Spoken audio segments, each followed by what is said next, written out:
Dulu, Indonesia adalah negara pengekspor minyak dan member dari OPEC, negara-negara pengekspor minyak. Namun, ketika produksi menurun terus dan kebutuhan meningkat, maka di tahun 2005 Indonesia keluar dari OPEC karena Indonesia mulai mengimpor minyak. Kebutuhan saat ini adalah 1,5 juta barel per hari dengan produksi sendiri 800.000 barel per hari. Ini membuat Indonesia sampai akhir zaman akan menjadi negara pengimpor minyak. Dari BBM tersebut, berapa sih yang untuk konsumtif dan berapa sih yang untuk produktif? Ternyata yang konsumtif 60% lebih itu untuk kendaraan roda 2. Lalu untuk yang produktif kemana aja? Salah satunya yaitu untuk power plant atau pembangkit listrik tenaga gasolin atau solar atau juga LNG. Bagaimana kita ke depan mengurangi impor tersebut sementara BBM kebutuhannya meningkat? Pengalaman pribadi saya mungkin bisa jadi solusi. Saya memiliki perusahaan teknologi bernama Laxel Teknologi. Perusahaan kami tersebut berhasil menghilangkan flare gas di Singapura.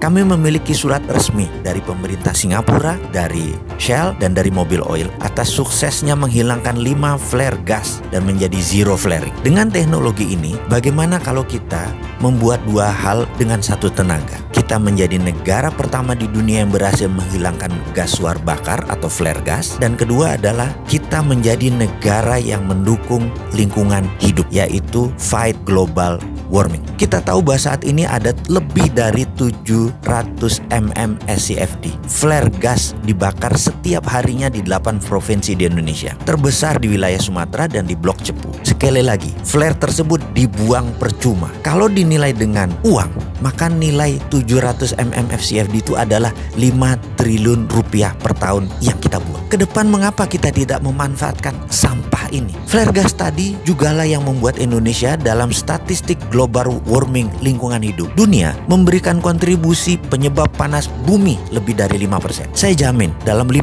tahun kalau diberi izin sebagai agregator flare gas tersebut, Indonesia akan menjadi negara pertama di dunia sebagai zero flaring country. Hasil dari flare gas tersebut berupa LNG. Di beberapa daerah terpencil sekalipun, izinkan kami jadi pasukan oranye yang akan membersihkan sampah flare gas itu semua. LNG-nya bisa masuk PLN.